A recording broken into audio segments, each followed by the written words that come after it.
ni Tahirou Sarr, ni Farba Ngom ne sont des ordonnateurs dans cette affaire. Ils ne connaissent aucun ordonnateur. Le débat n'a sorti aucun nom d'un ordonnateur. À ce jour,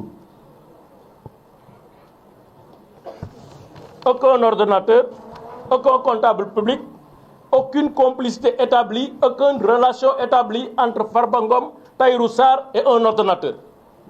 Khana Djinele, qui a engagé, qui a ordonnancé, qui a liquidé, qui a payé. Farba Ngom n'a pas de cachet de l'État du Sénégal, n'a pas de mandat public, encore moins Tahirou Sarr. Il n'est pas notre client, mais on le défend parce que simplement, injustice. Fu mu la fekk da nga ko war a wane parce que dëgg nag alalu yàlla ñun ñëpp a ko bokk. Dans ce cas, comment on peut dire qu'il y a quand même escroquerie? S'il n'y a pas escroquerie, il n'y a pas d'infraction, il n'y a pas une activité criminelle sous-jacente, on ne peut pas dire qu'il y a blanchiment d'argent. On ne peut pas dire qu'il y a blanchiment d'argent. Sinon, on viole le droit de propriété. Nous tous, des fois, on nous appelle dans nos banques. On fait un dépôt de 10 millions, 15 millions, 20, mais on nous appelle. Pour dire justifier, on justifie. Ce que la CENTIF a fait, c'est une commande politique exécutée. C'est ça la réalité. Le directeur général a été nommé, le président de CENTIF a été nommé en septembre 2024.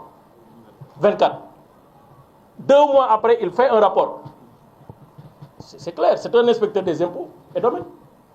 On sait très bien ce qui se passe dans ce pays.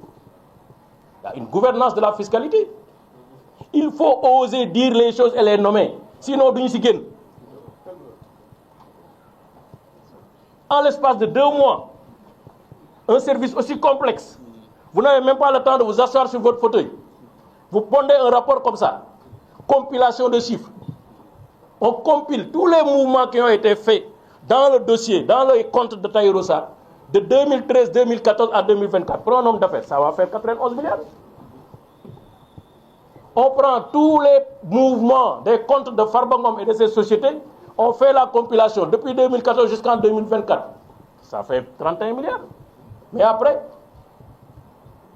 dans notre système juridique, on ne peut pas me dire, oui, je ne suis pas mandataire, je ne bénéficie pas d'un mandat public, je ne suis pas ordonnance. Vous me dites, justifiez votre patrimoine. En réalité, ce qui se passe, c'est une procédure inquisitoire sur les patrimoines des uns et des autres. C'est ça la réalité.